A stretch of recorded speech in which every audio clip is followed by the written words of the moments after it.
ചെറുത് ഭയങ്കര ചിരിയായിരുന്നു എന്ന് പറയണ്ടേ. അപ്പോൾ കാവ്യൊക്കെ ഉണ്ട്, ഇവിടെ ആവശ്യമുള്ളിടത്തും ചിരിക്കണ്ട, ആവശ്യമില്ലാത്തടത്തും ചിരിക്കുന്നു ഇവള് ഇതൊക്കെ പറഞ്ഞിട്ട് അവളെ കളിയാക്കുണ്ടായിരുന്നു. ഇന്നിപ്പോൾ നമുക്ക് എന്താ പ്രോബ്ലം എന്ന് വെച്ചിട്ടുണ്ടെങ്കിൽ കോമഡി ചെയ്യുന്ന ആളുകളില്ലാത്തൊരവസ്ഥയിലാണ് നിൽക്കുന്നത്. നമ്മുടെ ലെജൻസുകളൊക്കെ പോയി, പൊക്കമില്ല, വണ്ണമില്ല. പക്ഷേ എനിക്കൊരു 6-6 അടി പൊക്കമൊക്കെ ഉണ്ടായിരുന്നെങ്കിൽ തവിടുകൂടി പിന്നെ പണ്ടേ ഇവിടുന്ന് പോയിട്ട്. കാരണം ഞാൻ ചെയ്ത പല വേഷങ്ങളും എനിക്ക് ചെയ്യാൻ പറ്റില്ലായിരുന്നു. എന്താണ് ജോജുവിൻ്റെ പെർഫോമൻസിന് മുമ്പിൽ ദിലീപ് പതറി നിന്നു എന്നൊക്കെ പറഞ്ഞിട്ട് ദൈവമേ ചിരിക്കണേ. കാരണം വെച്ചിട്ടുണ്ടെങ്കിൽ കരയിപ്പിക്കാൻ എളുപ്പമാണ്. നമ്മുടെ പ്രാരബ്ധം പറഞ്ഞാൽ മതി, ചിലപ്പോൾ സങ്കടമായിട്ട് കരയും. ചിരിപ്പിക്കൽ വലിയ പണിയാണ്. പമ്പിളിച്ചൻ്റെ കൂടെയോ ഇന്നസെൻ്റിൻ്റെ കൂടെയോ എൻ്റെ ഏത് ആർട്ടിസ്റ്റുകളാണ് കൂടെ നിൽക്കുമ്പോൾ അവരുടെ ടൈമിങ്ങിന് സാധനങ്ങൾ നമ്മൾ കൊടുത്തില്ലെങ്കിൽ ഉണ്ടല്ലോ അവർ നമുക്ക് അത് ടെൻഷൻ. ഞാൻ ആ കഥ കേട്ടു. അപ്പോൾ കാരണം ഷാനുവിനോട് ചോദിക്കേണ്ട ഒരു മര്യാദയുണ്ടല്ലോ, ചെയ്യുന്നില്ലെങ്കിൽ എന്നുള്ളതുള്ളൂ. അയ്യോ ചേട്ടൻ ചെയ്യുന്നുണ്ട് ഞാൻ ചെയ്തോട്ടോ, അത് ഒരു പ്രശ്നമില്ല ചേട്ടാ. എല്ലാവരും പറഞ്ഞ് ഭയങ്കരമായിട്ട് ചിരിക്കാനുണ്ട് എന്നൊക്കെ പറഞ്ഞു. കുറേ തമാശകൾ തന്നെ എനിക്ക് തോന്നുന്നു ഞാൻ റാഫിയോട് ചോദിച്ചു, അയ്യോ അത് കട്ട് ചെയ്ത് കളയണോ, ഇത് കട്ട് ചെയ്ത് കളയണോ, അപ്പം ലെങ്ത് അങ്ങനെയൊക്കെ കുറച്ച് പോയിട്ടുണ്ട്. ഇവള് എൻജോയ് ചെയ്യുന്നത് കണ്ടപ്പോഴാണ് നമ്മൾ ഓരോ സിനിമകൾ കാണിക്കുന്നത്. ഇപ്പം മായമോഹിനി കണ്ടപ്പോൾ അച്ഛൻ എന്തൊക്കെ കാണിക്കണേ എന്നൊക്കെ ചോദിച്ചു. അങ്ങനെയൊക്കെ ഉള്ള സാധനങ്ങളൊക്കെ ആയി. ബാലം വക്കീലിലും ഇതുപോലെ തന്നെ സിദ്ധിക്ക നീയൊക്കെ കൂടെ എന്നെ കോമഡിയാക്കോടാ ചോദിച്ചിട്ട്. നമുക്ക് കോമഡിയിൽ അത്ര ടൈമിങ്ങുള്ള ആൾക്കാരാണ് അവരൊക്കെ.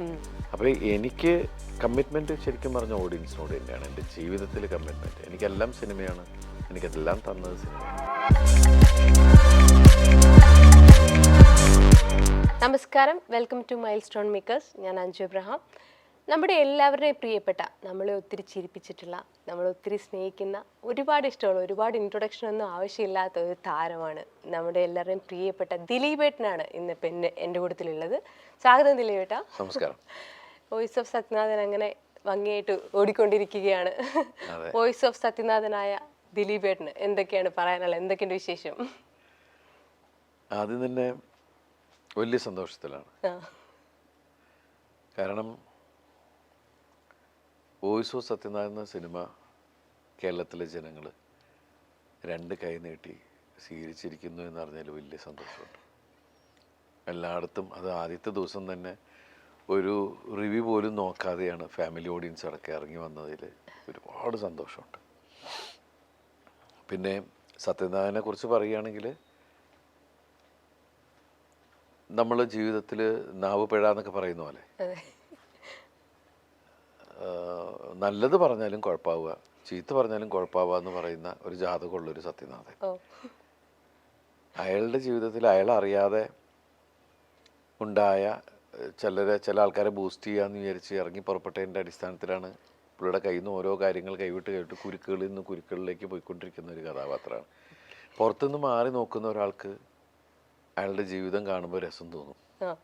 അയാൾ പോകുന്ന ട്രാജഡി കൂടിയാണ് അയാളുടെ ലൈഫിനെ സംബന്ധിച്ച് നോക്കുകയാണെങ്കിൽ. വേറെ ഒരുപാട് ആൾക്കാർ വന്ന് അയാളുടെ ലൈഫ് അങ്ങനെ കൊണ്ടുപോകാമെന്ന് പറയില്ലേ. അങ്ങനെയുള്ള ഞാനത് ചെയ്യുന്ന സമയത്തും അതിനകത്ത് ശരിക്കും പറഞ്ഞാൽ നമ്മൾ എൻജോയ് ചെയ്ത് തന്നെയാണ് ചെയ്തത് സത്യനാഥനെ. ഒരുപാട് തമാശകളുണ്ടായിരുന്നു. ഇപ്പോൾ എല്ലാവരും പറഞ്ഞ് ഭയങ്കരമായിട്ട് ചിരിക്കാനുണ്ട് എന്നൊക്കെ പറഞ്ഞു. കുറേ തമാശകൾ തന്നെ എനിക്ക് തോന്നുന്നു ഞാൻ റാഫിയോട് ചോദിച്ചു, അയ്യോ അത് കട്ട് ചെയ്ത് കളയണോ, ഇത് കട്ട് ചെയ്ത് കളയണോ, അപ്പം ലെങ്ത് അങ്ങനെയൊക്കെ കുറച്ച് പോയിട്ടുണ്ട്. പക്ഷേ എല്ലാവരും ഏറ്റവും കൂടുതൽ റിപ്പോർട്ട് വന്നത് ഒരു എന്താ പറയുക ക്ലീൻ എൻ്റർടൈനർ, ഫുൾ ഫാമിലി ആയിട്ട് കൊച്ചു കുട്ടികളടക്കം പോയിരുന്ന് കാണാൻ പറ്റുന്ന ഒരു സിനിമ, ഒരു അശ്ലീല ചൊവ്വയോ ദ്വയാർത്ഥങ്ങളോ ഒന്നുമില്ലാതെ, വൾഗർ സീക്വൻസുകളോ ഇമേജസ് അങ്ങനെ ഒന്നുമില്ലാത്ത ഒരു നീറ്റ് ഫിലിം. ഞങ്ങൾ കൊച്ചു കുട്ടികൾ മുതൽ വലിയ ആൾക്കാർ വരെ. ഇപ്പോൾ കഴിഞ്ഞ ദിവസം ആരോ അയച്ചെന്നുണ്ടായിരുന്നു, ഒരു തിയേറ്ററിൽ 90 വയസ്സുള്ള ഒരു അമ്മൂമ്മ നമ്മുടെ സിനിമ കാണണമെന്ന് പറഞ്ഞിട്ട് തിയേറ്ററിൽ പോകുമ്പോൾ എല്ലാവരും കൂടി പിടിച്ച്. അപ്പോൾ അതൊക്കെ കാണുമ്പോൾ നമുക്ക് ഒരുപാട് സന്തോഷമാണ്. എന്നാൽ ഞാൻ 2 വർഷം കഴിഞ്ഞിട്ടാണ് തിയേറ്ററിലേക്ക് വരുന്നത്. അപ്പോൾ ആ സമയത്ത് നമ്മളെല്ലാവരോടും അപേക്ഷിച്ചതും എല്ലാവരോടും പറഞ്ഞത് പ്രിയപ്പെട്ട പ്രേക്ഷകരുടെ ഒരു 2 മണിക്കൂർ 20 മിനിറ്റ് എനിക്ക് വേണ്ടി മാറ്റിവെക്കണം. കാരണം ഈ സിനിമ എനിക്ക് അത്രയും അത്യാവശ്യമുള്ളതാണ്, ആവശ്യമുള്ളതാണ്, എൻ്റെ ജീവിതമാണ്. ആ സമയത്ത് എൻ്റെ പ്രിയപ്പെട്ട പ്രേക്ഷകർ അവരെല്ലാ തിരക്കുകളും മാറ്റി വെച്ചിട്ട് ആദ്യത്തെ ദിവസം മുതൽ അവർ തിയേറ്ററിൽ വരിക, അവരുടെ കുടുംബമായിട്ട് വരിക എന്ന് പറയുന്നത് അവനെന്നെ അവരുടെ കുടുംബത്തിലെ ആളെ പോലെ കാണുന്നു എന്ന് പറഞ്ഞാൽ ഒരുപാട് സന്തോഷമുണ്ട് എനിക്ക്.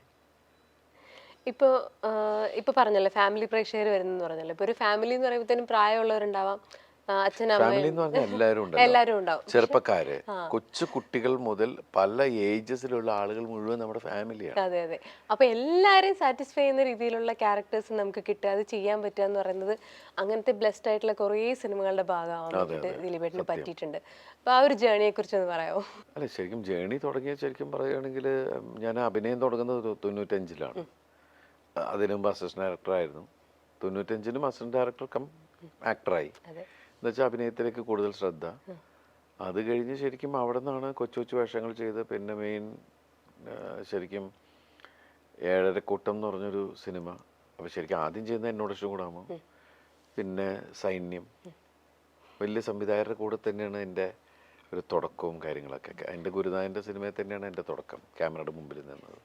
അവിടുന്ന് മലയാള സിനിമയിലെ ഏറ്റവും പ്രഗത്ഭനായ സംവിധായകനാണ് ജോഷ് സാറ്. അദ്ദേഹത്തിൻ്റെ കൂടെ 10-40 അസിസ്റ്റൻ്റ് ഡയറക്ടറും വർക്ക് ചെയ്തു, ഞാൻ അതിൻ്റെ അഭിനയിക്കുകയും ചെയ്തു.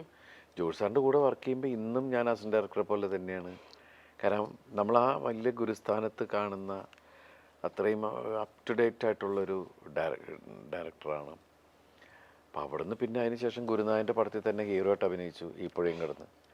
പിന്നെ അതിനു മുമ്പ് സല്ലാപം കിട്ടി, അതിൽ 2 ഹീറോസ്, ഞാനുണ്ടായിരുന്നു, മനോജ് ഉണ്ടായിരുന്നു. അപ്പോൾ ശരിക്കും പറഞ്ഞാൽ അവിടുന്ന് ഇങ്ങനെ നോക്കുന്ന സമയത്ത് വ്യത്യസ്തമായിട്ടുള്ള ഒരുപാട് കഥാപാത്രങ്ങൾ ചെയ്യാനുള്ള അവസരം കിട്ടി. അവസരം കിട്ടാനുള്ള കാരണം അങ്ങനത്തെ സിനിമകൾ കാണാൻ പ്രേക്ഷകരുണ്ടായതുകൊണ്ടാണ്. അപ്പോൾ എനിക്ക് കമ്മിറ്റ്മെൻറ്റ് ശരിക്കും പറഞ്ഞ ഓഡിയൻസിനോട് തന്നെയാണ് എൻ്റെ ജീവിതത്തിൽ കമ്മിറ്റ്മെൻറ്റ്. എനിക്കെല്ലാം സിനിമയാണ്, എനിക്കതെല്ലാം തന്നത് സിനിമയാണ്. പക്ഷെ ആ സിനിമയിൽ ഞാൻ നിലനിൽക്കുന്നത് എൻ്റെ പ്രിയപ്പെട്ട പ്രേക്ഷകർ തന്നെയാണ്. ഒരു ആവശ്യമുള്ള ഘട്ടത്തിൽ പോലും അവരാണ് വന്നിട്ടുള്ളത്. ആ ഒരു സ്നേഹം എനിക്ക് തോന്നുന്നത് ഇപ്പം ത്രൂ ഔട്ട് അന്നും ഇന്നും ആൾക്കാരെ 2 കൈ നീട്ടിയാണ് ഇങ്ങനത്തെ ഒരു സിനിമ ഇറങ്ങുന്നതെന്ന് അറിയുമ്പോഴത്തേനും. ഈ ഒരു ട്രെയിലർ ഇറങ്ങിയപ്പോൾ തൊട്ടേ ആൾക്കാർ കണ്ടിന്യൂസ് വെയിറ്റിംഗ് ആയിരുന്നു ഈ ഒരു സിനിമ ഇറങ്ങാൻ വേണ്ടിയിട്ടും കാണാൻ വേണ്ടിയിട്ടും. എനിക്ക് തോന്നുന്നു ഒരു പക്ഷേ പിള്ളേർ തന്നെ നിർബന്ധിച്ച് പാരൻസിനെ കൊണ്ടുപോയിട്ടൊക്കെ കാണിക്കുന്ന രീതിയിലാണ് ഈ ഒരു വോയിസ് ഓഫ് സത്യനാഥൻ ഇറങ്ങുന്ന സമയത്തൊക്കെ ആ കുട്ടികളുടെ റെസ്പോൺസ്. അപ്പോൾ അങ്ങനെ കുട്ടി പ്രേക്ഷകർ ആരെങ്കിലും അങ്ങനത്തെ ഒരു സന്തോഷങ്ങളൊക്കെ ഷെയർ ചെയ്തോ? പിന്നെ എനിക്ക് വലിയ സന്തോഷം തോന്നിയത് ഇപ്പം കോവിഡ് കാലത്ത് കോവിഡിന് ശേഷം ഒരുപാട് മാറ്റങ്ങൾ സിനിമയ്ക്കുണ്ടായി. അതിൽ കോവിഡ് സമയത്ത് 1.5 വർഷം ശരിക്കും പറഞ്ഞിട്ടുണ്ടെങ്കിൽ നമ്മുടെ മുമ്പിലുണ്ടായത് TV അല്ലെങ്കിൽ അതുപോലുള്ള പ്ലാറ്റ്ഫോമാണ്. ഫോണിലോ TV-യിലോ ഒക്കെയാണ് സിനിമ കണ്ടിരുന്നത്. നമുക്ക് തിയേറ്ററിലെങ്ങും പോകാൻ പറ്റില്ലായിരുന്നു. അപ്പോൾ ആ സമയത്തും എൻ്റെ പഴയ സിനിമകൾ ഒരുപാട് വരികയുണ്ടായി. അപ്പോൾ അതിലൂടെ ഞാനിപ്പോൾ CID മൂസ ഷൂട്ട് ആ സിനിമ റിലീസ് ചെയ്തിരുന്ന സമയത്ത് കണ്ട കുട്ടികൾ, അവരാണായാലും പെണ്ണായാലും, അവർ വലുതായി, അവർ കല്യാണം കഴിച്ച് അവർക്ക് കുട്ടികളായി. അപ്പോൾ ഈ സമയത്തൊക്കെ അങ്ങനത്തെ സിനിമകളൊക്കെ ഈ കുഞ്ഞുങ്ങളെ കാണിച്ചിട്ടുണ്ട്. ഇപ്പോൾ എനിക്ക് തോന്നുന്നു വീണ്ടും കുട്ടി ഫാൻസ് ഭയങ്കരമായിട്ട്.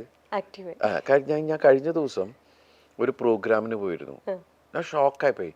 4 വയസ്സുള്ള കുട്ടി മുതൽ ഒരു 12 വയസ്സുള്ള കുട്ടികൾ വരെയുള്ള ഞാൻ ചെയ്ത ഡിഫറെൻറ്റ് ക്യാരക്ടേഴ്സിനെ വെച്ചിട്ട് അതിലെ ഡയലോഗ്സുകളൊക്കെ പറഞ്ഞിട്ടാണ് അവർ പെർഫോം ചെയ്യണത്.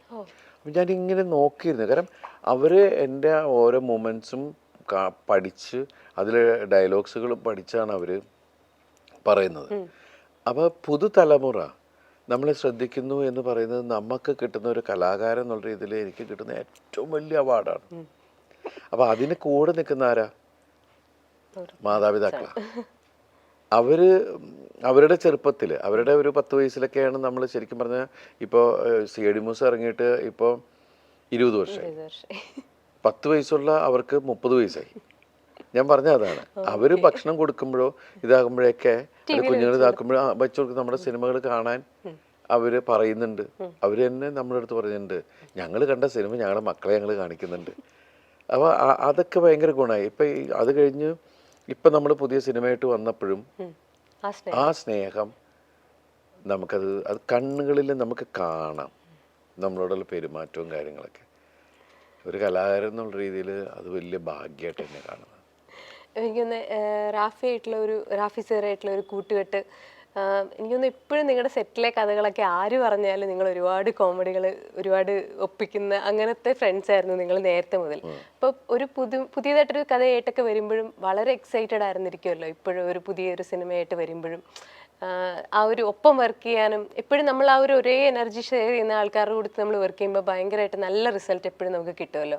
ആ ഒരു എക്സ്പീരിയൻസ് എങ്ങനെയായിരുന്നു? അല്ല, ഏതൊരു സംവിധായകരോടും നമ്മൾ പറയാന്ന് വെച്ചിട്ടുണ്ടെങ്കിൽ നിങ്ങൾക്ക് എന്നെ ഇഷ്ടമാണെങ്കിൽ മാത്രമേ എന്നെ വെച്ച സിനിമ ചെയ്യാൻ പാടുള്ളൂ. അപ്പോഴാണ് ആ ഒരു ഗിവ് ആൻഡ് ടേക്ക് ഉണ്ടാവുള്ളൂ. എനിക്കും അദ്ദേഹത്തെ ഭയങ്കര ഇഷ്ടമാവണം. ഞാൻ എൻ്റെ മനസ്സുകൊണ്ട് പുള്ളിയാണ് ഞാൻ സെറ്റിൽ ചെന്നാൽ അല്ലെങ്കിൽ ഞാനൊരു സിനിമ കമ്മിറ്റ് ചെയ്ത് കഴിഞ്ഞാൽ ആ സിനിമയിൽ എന്നെ കമാൻഡ് ചെയ്യുന്ന ആൾ പുള്ളിയാണ്. അദ്ദേഹം പറയുന്നത് ഞാൻ ഒബേ ചെയ്യുകയാണ്, പറയുന്നത് മനസ്സിലാക്കി ചെയ്യാനും. പിന്നെ ഞങ്ങൾ തമ്മിലൊരു ഗിവ് ആൻഡ് ടേക്ക് ഉണ്ടാവണം എപ്പോഴും. അല്ലാണ്ട് ഏതൊരു നടനും മാർക്കറ്റ് ഉണ്ടെന്ന് പറഞ്ഞ് അവനോട് ഒരു താല്പര്യമില്ലാത്തവരത്തിനെ വെച്ചിട്ട് സിനിമയിലൊന്നും പോകരുത്. അതൊക്കെ ഒരു മെക്കാനിക്കൽ പരിപാടിയാണ്. അങ്ങനെയാണ് നമ്മൾ ഷൂട്ട് ചെയ്യുന്ന വെച്ചാൽ എൻജോയ് ചെയ്ത് നമ്മൾ ഷൂട്ട് ചെയ്യുന്ന പറയില്ല. അപ്പം ദൈവം അനുഗ്രഹിച്ച് ഞങ്ങളൊക്കെ തമ്മിൽ നല്ലൊരു കെമിസ്ട്രി, ഒരു വൈബ് ഉണ്ടായിട്ടുണ്ട്. കാരണം ഞാനൊരു ഹീറോ ആവുന്നതിന് മുമ്പേ ഞാൻ റാഫിയുടെ ഒരുപാട് ഷോസ് ഞാൻ കണ്ടിട്ടുണ്ട്. വേണമെങ്കിൽ ഫാൻ ആണെന്ന് തന്നെ പറയാം. ഫാൻ മീൻസ് നന്നായിട്ട് പെർഫോം ചെയ്യുന്ന ആളാണ് റാഫി. അപ്പോൾ റാഫ് ബൈനെ ഞാനൊരു ഇതായി കാണുന്നു, നമ്മൾ പ്രോഗ്രാം കാണാൻ ചെല്ലുന്നു, അവിടെ നിന്ന് ചില ഐറ്റമൊക്കെ അടിച്ചുകൊണ്ട് പോകുന്നു, അങ്ങനെയുള്ള കാര്യങ്ങളൊക്കെയാണ്. അതിനെക്കുറിച്ച് എപ്പോഴും കളിയാക്കി വയ്ക്കും. ഞാൻ കണ്ടതിൽ ഏറ്റവും ബ്രില്യൻ്റ് റൈറ്റേഴ്സിൽ എടുത്ത് പറയേണ്ട ഒരാളാണ് റാഫി ബൈ. ശരിക്കും അദ്ദേഹത്തിൻ്റെ സിനിമകൾ ആദ്യം റാഫി മെക്കാട്ടിനായിരുന്നു. അവരൊരുമിച്ചുള്ള സിനിമകളിലെല്ലാം ഞാൻ വിളിച്ചു ഗംഭീര ഹിറ്റുകൾ എനിക്ക് കിട്ടിയിട്ടുണ്ട്. അതിനുശേഷം റിംഗ് മാസ്റ്റർ തുടങ്ങിയിട്ടാണ് ഞാൻ റാഫ് ബൈ ഇതായി. അത് കഴിഞ്ഞിട്ട് ലാസ്റ്റ് എനിക്ക് ചൈന ടൗണിൽ അഭിനയിച്ചു. പിന്നെ ലാസ്റ്റ് അദ്ദേഹം എഴുതിയ 2 കൺട്രീസ്. അത് കഴിഞ്ഞിട്ടാണ് ഞങ്ങൾ ഇപ്പോൾ ഇങ്ങനെ ഒരു ഫിലിം. ഇപ്പോൾ ഈ ഫിലിം ശരിക്കും പറഞ്ഞാൽ എന്നെ വെച്ച് പ്ലാൻ ചെയ്തൊന്നുമല്ല. പല കഥകൾ പറഞ്ഞു, എല്ലാവരും OTT ഫിലിം ചെയ്യണു, നമുക്കൊരു OTTയിലേക്ക്, കാരണം തിയേറ്റേഴ്സ് ഇല്ലല്ലോ, അങ്ങനെ പ്ലാൻ ചെയ്ത് തുടങ്ങിയതാണ് ചെറിയൊരു രീതിയിൽ. പക്ഷെ ഇത് ശരിക്കും ആദ്യം ചെയ്യേണ്ടത് ഫഹദായിരുന്നു.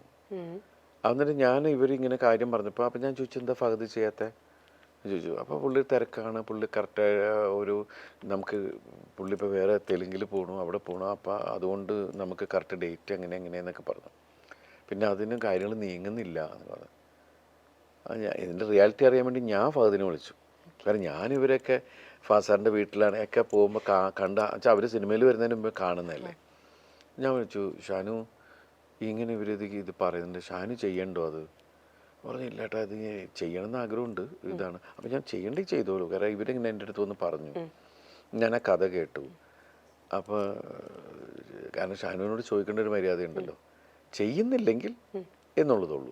അയ്യോ ചേട്ടൻ ചെയ്യുന്നുണ്ട്, ഞാൻ ചെയ്തോട്ടോ, അത് ഒരു പ്രശ്നമില്ല ചേട്ടാ എന്ന് പറഞ്ഞിട്ട് ആണ്. പിന്നെ അതിന് ഞാൻ വന്നപ്പോൾ ഒരുപാട് മാറ്റങ്ങളായി. അങ്ങനെയാണ് ഇപ്പോൾ ഉള്ള സത്യനാഥനിലേക്ക് പോയത്. ജോജു ചേട്ടൻ്റെ കൂട്ടത്തിലുള്ള ആക്ടിങ് എനിക്കൊന്നൊരു ഞാൻ ഈ കഥ പറഞ്ഞപ്പോൾ, ഈ കഥ കേട്ടപ്പോൾ ഞാൻ എൻ്റെ ഡേറ്റ് എന്ന് വെച്ചാൽ ഞാൻ ഉണ്ടെന്ന് പറഞ്ഞതിന് മുമ്പ് ഞാൻ ചോദിച്ചത് അതാരാ ചെയ്യുന്നത്, ആ ക്യാരക്ടർ ആരാ ചെയ്യണതെന്ന് വെച്ചു. കാരണം എൻ്റെ മനസ്സിലത് പെട്ടെന്ന് ജോജുവിനെ തോന്നി. ജോജു ആദ്യം ബിജുവിനെ തോന്നി. അത് കഴിഞ്ഞിട്ട് പിന്നെ ഇങ്ങനെ ഇരുന്ന് കഴിഞ്ഞിട്ട് പിന്നെ ബിജു നല്ല തിരക്കിലാണെന്ന് എനിക്കറിയാം. കാരണം ബിജുവിൻ്റെ കൂടെയുള്ള ആൾ തന്നെ എൻ്റെ കൂടെ ഉണ്ട്. അപ്പോൾ എനിക്കറിയാം. അപ്പോൾ ഞാൻ പറഞ്ഞു ബിജു ചിലപ്പോൾ അറിയില്ല, ജോജുവിനെ നോക്കൂ, ജോജു ഈ ഇതിന് കറക്റ്റ് ജോജു ആണ്, നിങ്ങൾ ആദ്യം ജോജു ഉണ്ടെന്ന് ചോദിക്കൂ. അപ്പോൾ പുള്ളി അന്വേഷിച്ചിട്ടും ജോജു ഉണ്ട്, ചിലപ്പോൾ വന്നേക്കാം, ചിലപ്പോൾ വന്നേക്കാം എന്നല്ല, വരുമോ, എന്നാലും നമ്മളത് കമ്മിറ്റ് ചെയ്തിട്ട് കാര്യമുള്ളൂ. അപ്പോൾ തന്നെ മനസ്സിൽ നമുക്ക് അങ്ങനെ കാണാൻ പറ്റും. കാരണം എന്ന് വെച്ചാൽ ഞാൻ റാഫിയുടെ അടുത്ത് പറഞ്ഞത്, ജോജുവിൻ്റെ ക്യാരക്ടർ ഗംഭീരമായി വർക്കൗട്ട് ചെയ്താലേ ഈ സിനിമ നിൽക്കുള്ളൂ. ആ ഏരിയയിലാണ് ഇതിൻ്റെ ഒരു പിടിയുള്ളത്. അപ്പോൾ അത് കറക്റ്റാണ്. ഇപ്പോൾ കഴിഞ്ഞ ദിവസം സിനിമയൊക്കെ ഇറങ്ങിയതിന് ശേഷം കുറച്ച് ആൾക്കാർ ഇരുന്നിട്ട് എന്താണ് ജോജുവിൻ്റെ പെർഫോമൻസിന് മുമ്പിൽ ദിലീപ് പതറി നിന്നു എന്നൊക്കെ പറഞ്ഞിട്ട് ഞാൻ ഇമോഷണൽ സീനിനെ കുറിച്ചിട്ടൊക്കെ ആയിരിക്കും പറയുന്നത്. ഇമോഷണൽ സീനിൽ ആ സീൻ വർക്കൗട്ടായല്ലേ. പിന്നെ ഏതൊരു സ്ഥലത്തും പല ഒരു വേദിയിൽ അല്ലെങ്കിൽ ഒരു ഫ്രെയിമിൻ്റെ അകത്ത് പല സ്വഭാവമുള്ള ആക്ടേഴ്സിനെ നിർത്തണേ. അപ്പോൾ അദ്ദേഹം നന്നായി പെർഫോം ചെയ്യുമ്പോൾ നമ്മൾ അതിനെ സപ്പോർട്ട് ചെയ്യാനാവുള്ളൂ. അതിനെ കടത്തി വെട്ടി ഞാൻ ഓവർ എക്സ്പ്രഷൻ ഇട്ടിട്ട് പിടിക്കേണ്ട കാര്യമൊന്നുമില്ല. ഞാൻ അതിനെ സപ്പോർട്ട് ചെയ്തില്ല, അയാളുടെ ഇമോഷനെ അത് നമുക്ക് കറക്റ്റായിട്ട് ഫീൽ ചെയ്യുള്ളൂ. അല്ലെങ്കിൽ പുള്ളി ഭയങ്കര ഇമോഷണൽ ആവണം, ഞാൻ അവിടെ വെറുതെ ഇങ്ങനെ നോക്കി നിന്ന് കഴിഞ്ഞാൽ അഭിനയിക്കേണ്ട ആവശ്യമില്ല വിചാരിച്ച ഞാനിപ്പം പുള്ളിയുടെ അങ്ങനെയല്ല, അത് വർക്കൗട്ട് ആയാലും ടോട്ടാലിറ്റി, സിനിമയുടെ ടോട്ടാലിറ്റി ഇല്ലേ. പിന്നെ ജോജോനെ പോലെ ഒരാളെ കൊണ്ടുവന്നിട്ട് പണിയെടുപ്പിച്ചില്ലെങ്കിൽ എങ്ങനെ ശരിയാവും? ജോജു നന്നായില്ലെങ്കിൽ സമ്മതിക്കില്ല. അല്ല, ആരും സമ്മതിക്കില്ല. ഞാൻ ഏറ്റവും കൂടുതൽ ബഹളം ഉണ്ടാക്കണത് ഓപ്പോസിറ്റ് ആർട്ടിസ്റ്റ് കറക്റ്റ് ആയില്ലെങ്കിൽ നമ്മൾ ടെൻഷനാവും. അത് ഞാൻ പഠിച്ചത് എൻ്റെ സീനിയേഴ്സിന് കയ്യിൽ നിന്നാണ്. ഇപ്പം അമ്പിളിച്ചേൻ്റെ കൂടെയോ ഇന്നസെൻ്റിൻ്റെ കൂടെയോ എൻ്റെ ഏത് ആർട്ടിസ്റ്റുകളാണെങ്കിലും കൂടെ നിൽക്കുമ്പോൾ അവരുടെ ടൈമിങ്ങിന് സാധനങ്ങൾ നമ്മൾ കൊടുത്തില്ലെങ്കിൽ ഉണ്ടല്ലോ, അവർ നമുക്ക് അത് ടെൻഷൻ. ദൈവമേ, ഞാൻ അവരുടെ ഒപ്പം എത്താൻ പറ്റുമോ? അതിനകത്ത് ഭയങ്കര ഗിവ് ആൻഡ് ടേക്ക് ഉണ്ട്.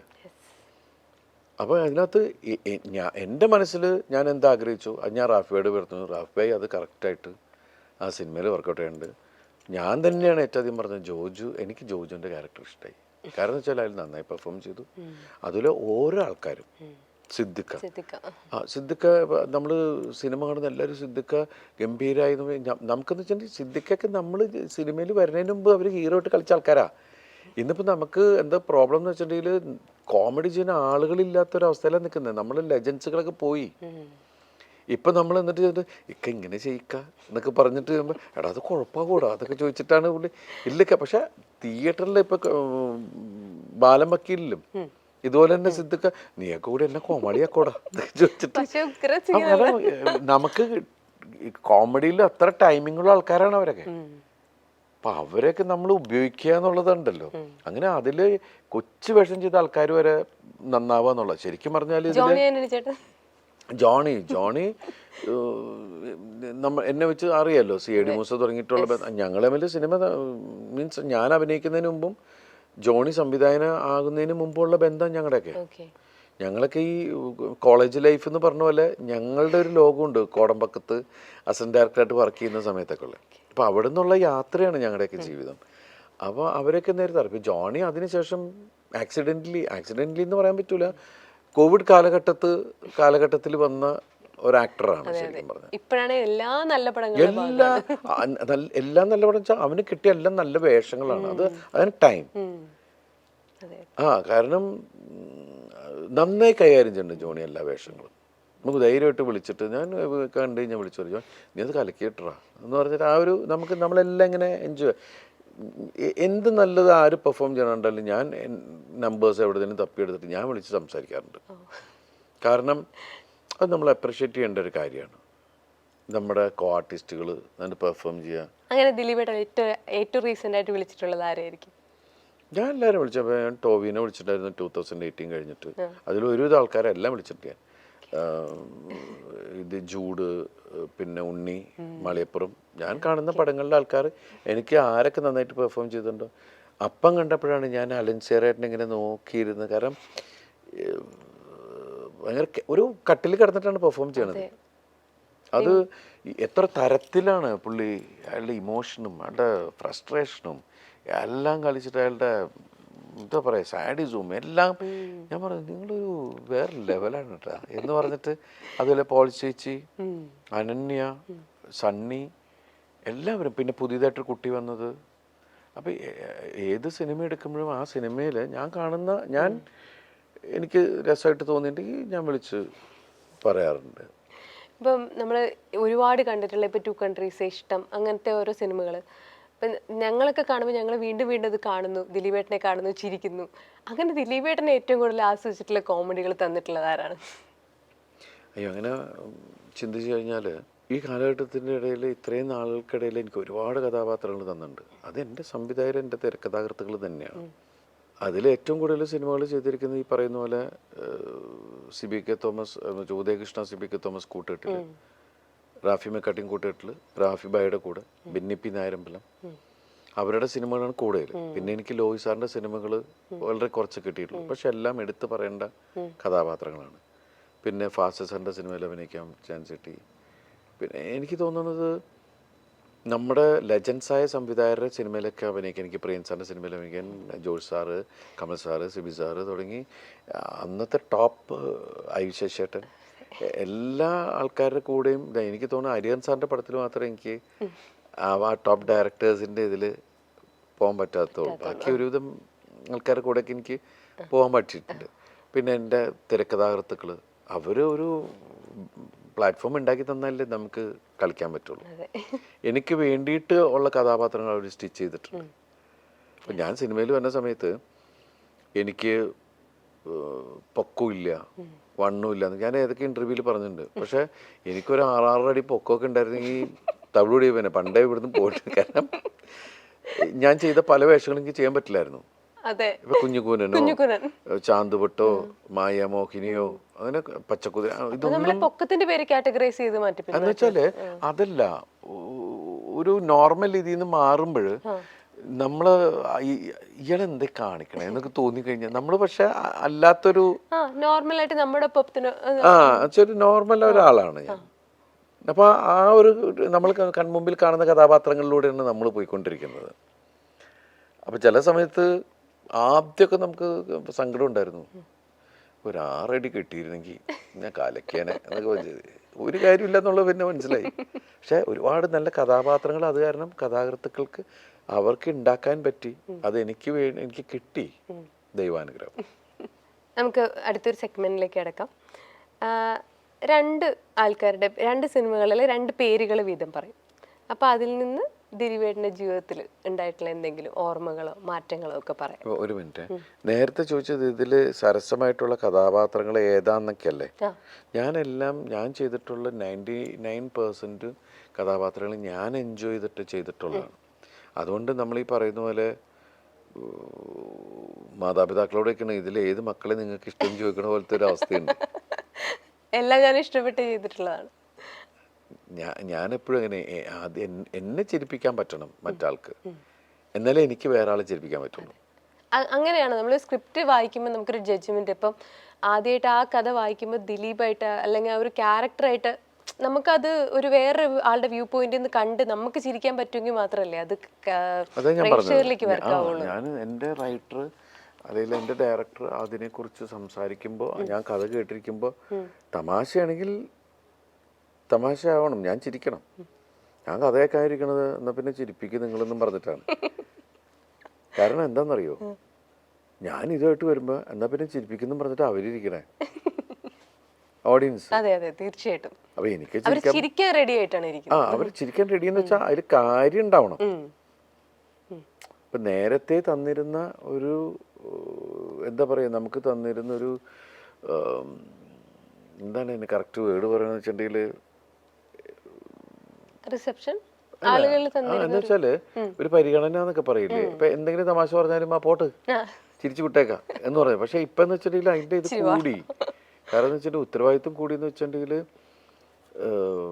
നമ്മൾ ദൈവമേ ചിരിക്കണേ. കാരണം വെച്ചിട്ടുണ്ടെങ്കിൽ കരയിപ്പിക്കാൻ എളുപ്പാ, നമ്മുടെ പ്രാരബ്ധം പറഞ്ഞാൽ മതി. ചിലപ്പോൾ സങ്കടമായിട്ട് കരയും. ചിരിപ്പിക്കൽ വലിയ പണിയാ.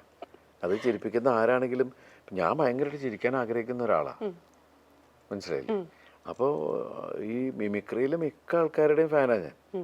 എപ്പോഴും ഇവരുടെ ഓരോ കാര്യങ്ങൾ കണ്ടിട്ട് തന്നെ പിന്നെ ഞാൻ വിളിച്ച് പറയുകയും ചെയ്യും. അവരുടെ ഷോർട്ട് ഫിലിം കണ്ടാലും മറ്റു തമാശകൾ കണ്ടാലൊക്കെ വിളിച്ച് പറയും. എങ്ങനെ കാവ്യ ചേച്ചിയും മീനാക്ഷി മാമാട്ടിയൊക്കെ സിനിമ കണ്ടോ? വോയിസ് ഓഫ് സത്യനാഥൻ കണ്ടോ? കണ്ടു. അവര് ചെന്നൈയിലാണ് കണ്ടത്. അവിടെ ഹൗസ്ഫുള്ളായിരുന്നു. ഭയങ്കരമായിട്ട് എൻജോയ് ചെയ്തു. അവര് എന്നെ 2 പേരും 3 പേരും. അപ്പം ചെറുത് ഭയങ്കര ചിരിയായിരുന്നു എന്ന് പറയണ്ടേ. അപ്പോൾ കാവ്യൊക്കെ ഉണ്ട്, ഇവള് ആവശ്യമുള്ളിടത്തും ചിരിക്കുന്നുണ്ട്, ആവശ്യമില്ലാത്തടത്തും ചിരിക്കുന്നു ഇവള് ഇതൊക്കെ പറഞ്ഞിട്ട് അവളെ കളിയാക്കുന്നുണ്ടായിരുന്നു. നീനുട്ടിയും എന്നെ വിളിച്ചു പറഞ്ഞു, അച്ഛാ നന്നായി അച്ഛാ, എൻ്റെ ഫ്രണ്ട്സൊക്കെ ഉണ്ട്, അവർക്കൊക്കെ ഭയങ്കര ഇഷ്ടമായി. അതിൽ കാവ്യം പറഞ്ഞു ഭയങ്കരമായിട്ട് എൻജോയ് ചെയ്യേണ്ട ആളുകൾ പിന്നെ ഫീൽ വരുന്ന സമയത്ത് ആണുങ്ങളടക്കം കണ്ണ് നനയുന്നുണ്ട്, എല്ലാവരും കണ്ണൊക്കെ എന്നെ തുടയ്ക്കുന്നുണ്ട്. നമ്മളിങ്ങനെ നോക്കൂല്ലോ എന്താണ് ഇതിൻ്റെ ഒരു അവസ്ഥ എന്നൊക്കെ തോന്നുന്ന ഒരു ഇതല്ലേ. അപ്പം എല്ലാവർക്കും ദൈവം അനുകരിച്ച് നമ്മുടെ ഒരു ഫാമിലി എൻ്റർടൈനർ അല്ലേ. മാമാട്ടി എങ്ങനെ പഴയ പടങ്ങൾ ആ ക്ലിപ്സ് ഒക്കെ കണ്ടിപ്പോഴും ആ കോമഡികൾ എൻജോയ് ചെയ്യുന്നുണ്ടോ? മമ്മൂട്ടി ശരിക്കും പറഞ്ഞാൽ ഈ അടുത്ത കാലത്താണ് നമ്മുടെ സിനിമകൾ കാണാൻ ആ തുടങ്ങുന്നത്. അങ്ങനെയാണ് ഓരോ ഇവള് എൻജോയ് ചെയ്യുന്നത് കണ്ടപ്പോഴാണ് നമ്മൾ ഓരോ സിനിമകൾ കാണിക്കാൻ തുടങ്ങുന്നത്. ഇപ്പം മായമോഹിനി കണ്ടപ്പോൾ അച്ഛൻ എന്തൊക്കെ കാണിക്കണേ എന്നൊക്കെ ചോദിച്ചു. അങ്ങനെയൊക്കെയുള്ള സാധനങ്ങളൊക്കെ ആയി. ആൾക്കിപ്പോൾ ഈ ഒക്ടോബർ ആകുമ്പോൾ 5 വയസ്സാവും. അതെ അതെ. അപ്പൊ സിനിമ കണ്ട് ആ കോമഡി ഒക്കെ മനസ്സിലായി തുടങ്ങിയിട്ടുണ്ട് ഇപ്പൊ എന്തായാലും. അപ്പൊ ഇനി ഒരു ഫാനൂടെ, ഒരു സ്ട്രോങ് ഫാനൂടെ വന്നിരിക്കുകയാണ്.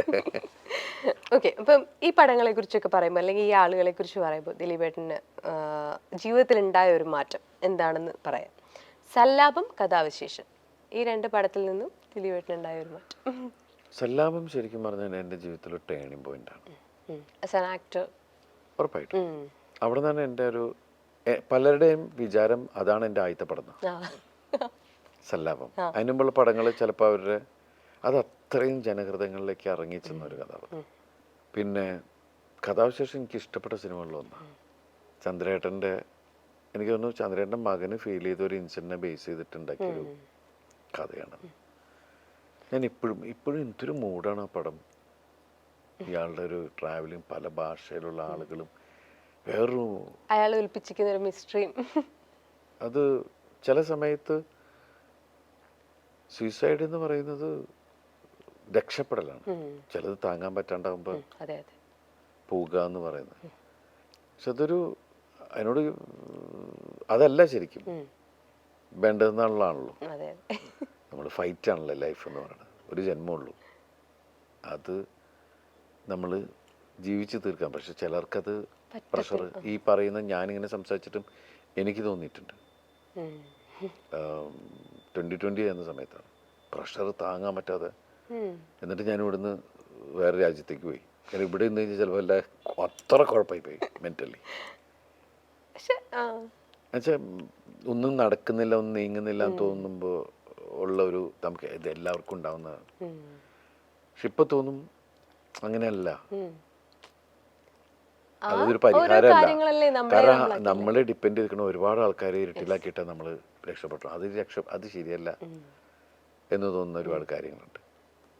കഥാവിശേഷം പോലത്തെ ഒരു സീരിയസ് പടത്തെക്കുറിച്ച് പറഞ്ഞപ്പോൾ ചോദിക്കട്ടെ, നമ്മൾ ചിരിപ്പിക്കുന്ന സിനിമകളാണ് ദിലീപേട്ടൻ്റെതായിട്ട് നമ്മൾ കൂടുതൽ കാണുന്നെങ്കിലും ഒരു ക്രൈം ത്രില്ലറിൻ്റെ ഒക്കെ പോലത്തെ ഭാഗങ്ങളിൽ നിന്നും ദിലീപേട്ടൻ അങ്ങനത്തെ കഥകൾ എപ്പോഴെങ്കിലും കേൾക്കുന്നുണ്ടോ? അങ്ങനത്തെ കഥകളിൽ ഇനി ദിലീപേട്ടനെ കാണാൻ പറ്റും? ഉണ്ട്. ഞാനിപ്പോൾ 1-2 സിനിമകൾ അങ്ങനത്തെ കമ്മിറ്റ് ചെയ്തിട്ടുണ്ട്. മീൻസ് ഒരു ആക്ടറെ സംബന്ധിച്ചിട്ട് എല്ലാ ജോണറും അങ്ങനെ പോവുക എന്ന് പറയുന്ന ഇതില്ലേ, നമ്മൾ ഏതൊരു സംവിധായകൻ്റെ അടുത്ത് ചെല്ലുമ്പോൾ ആ സംവിധായകൻ്റെ മുമ്പിൽ ഒരു വെള്ള പേപ്പറായിട്ട് പോവുക. അയാൾ അദ്ദേഹത്തിൻ്റെ രീതിക്ക് അദ്ദേഹം വരച്ച് അതിനെ സ്കെച്ച് ചെയ്യുക എന്ന് പറയും. അപ്പം അതാണ് നമ്മുടെ മനസ്സിലാഗ്രഹം. എനിക്കറിയാം ജനങ്ങൾ എന്നിൽ നിന്ന് കൂടുതൽ എൻ്റർടൈൻമെൻറ്റ് സിനിമകളാണ് ആഗ്രഹിക്കുന്നത്. എനിക്കും ചെയ്യാൻ അതൊക്കെ തന്നെയാണ് ഇഷ്ടം.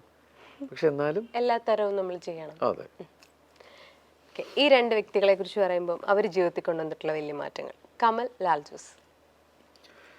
കമൽ സാറ് എൻ്റെ ക്യാമറയുടെ മുമ്പിലാണ് ഞാൻ ആദ്യം തന്നെ മീൻസ് സ്ക്രീനിൽ എന്നെ കാണുന്നത്. പിന്നെ എൻ്റെ ഗുരുനാഥനാണ്. കാരണം വെച്ചാൽ ഞാൻ അദ്ദേഹത്തിൻ്റെ കൂടെയാണ് വർഷങ്ങളോളം ഉണ്ടായിരുന്നത്. എനിക്ക് 8-9 ഫിലിം ഞാൻ ഇപ്പോഴും കിടന്ന് ഞാൻ കമൽ സാറിൽ ആ ഒരു ഇതിൽ കണ്ട ക്വാളിറ്റി എന്ന് വെച്ചാൽ, ബോസ് ചിലപ്പോൾ താഴെയുള്ള ഒരാളെ വെച്ച് പടം ചെയ്യണമെന്ന് നിർബന്ധമില്ല, അസിസ്റ്റന്റിനെ വെച്ചിട്ട്. അപ്പോൾ ആ ഒരു ഇതിൽ എനിക്ക് കമൽ സാറിനോട് ഭയങ്കര റെസ്പെക്ട്. കാരണം എന്ന് വെച്ചിട്ടുണ്ടെങ്കിൽ ഞാൻ ആ സമയത്ത് വേഷം ചെയ്തു വന്നു, ഇതായി. പിന്നെ അത് കഴിഞ്ഞ് സല്ലാപം ചെയ്തു.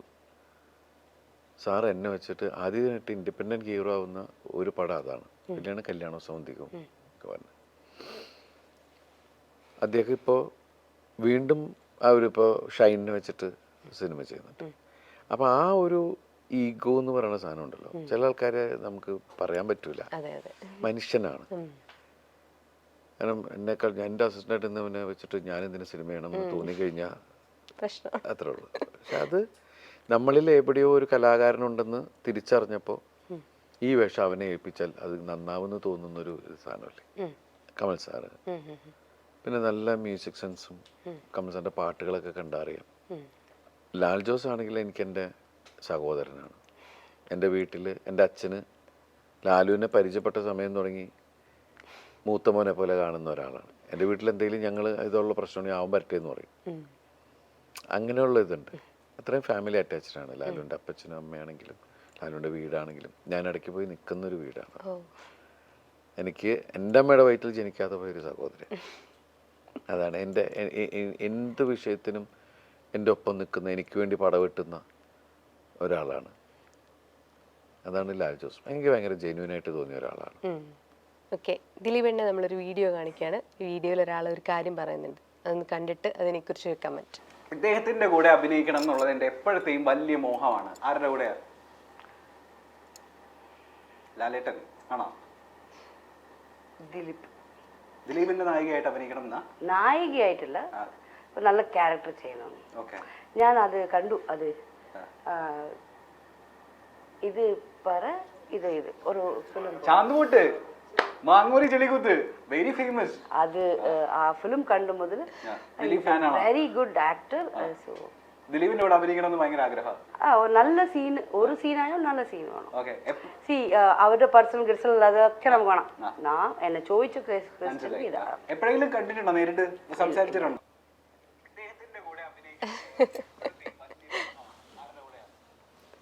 അങ്ങനെ റാൻഡമായിട്ട് നമുക്ക് കിട്ടിയൊരു വീഡിയോ ആണ്. അപ്പം ഒരുപാട് പേരുടെ ഒരു വലിയ ആഗ്രഹമാണ് ദിലീപേട്ടൻ്റെ കൂട്ടത്തിലൊരു സിനിമയിൽ അഭിനയിക്കണം എന്നുള്ള. ആ ഒരു സ്നേഹം ഫ്രണ്ട്സ്, മേ ബി ദിലീപേട്ടൻ കാണാത്ത ആൾക്കാരായിരിക്കും, പല ആക്ടേഴ്സും അങ്ങനെ ആഗ്രഹിക്കുന്നുണ്ട്. ഇപ്പം അങ്ങനത്തെ ഒരു വീഡിയോ നമ്മൾ കണ്ടത്. എന്താണ് ദിലീപേട്ടന് തോന്നുന്നത്? തീർച്ചയായിട്ടും അങ്ങനത്തെ ഒരു വേഷം വന്നു കഴിഞ്ഞാൽ പുള്ളിക്കാരത്തെ വിളിക്കണതിന് ഒരു വിഷയമില്ല. പിന്നെ ദിലീപേട്ടന് അസിസ്റ്റന്റ് ഡയറക്ടറായിട്ട് ഒരുപാട് പടങ്ങൾ നമ്മൾ കണ്ടിട്ടുണ്ട്. ഡയറക്റ്റഡ് ബൈ ദിലീപ് എന്നുള്ളൊരു പേരിൽ ഞങ്ങൾക്കൊരു പടം എപ്പോഴെങ്കിലും കാണാൻ പറ്റുമോ? നോക്കാം, ശേഷം സ്ക്രീനിൽ. അപ്പോൾ സത്യനാഥിൻ്റെ ഒപ്പമുള്ള യാത്ര ആളുകൾ ഒരുപാട് കൈനീട്ടി വാങ്ങിക്കഴിഞ്ഞു. ഇനിയും ഒരുപാട് പടങ്ങൾക്കായിട്ട് നമ്മൾ എല്ലാവരും കാത്തിരിക്കുന്നു. എല്ലാവിധ ആശംസകളും. Thank you so much. ഈ സിനിമ റിലീസായി ദിവസങ്ങളായിട്ടുള്ളൂ. ഇതൊരു എന്താ പറയുക, ഇനിയും ഒരുപാട് യാത്ര ചെയ്യാനുണ്ട്. കാരണം കേരളത്തിലെ ജനങ്ങൾ മുഴുവൻ ഈ സിനിമ കാണണമെന്നാണ് നമ്മുടെ ഒരു ആഗ്രഹം, നമ്മുടെ ഒരു പ്രാർത്ഥന. തീർച്ചയായിട്ടും ഇപ്പോൾ തന്നുകൊണ്ടിരിക്കുന്ന സ്നേഹത്തിനും സപ്പോർട്ടിനും ഒരുപാട് നന്ദി. എൻ്റെ കുടുംബത്തിൻ്റെയും വക വലിയ സന്തോഷം. വോയിസ് ഓഫ് സത്യനാഥൻ ടീമിൻ്റെയും നന്ദി ഞാൻ അറിയിക്കുകയാണ്. വലിയ സന്തോഷം. Thank you.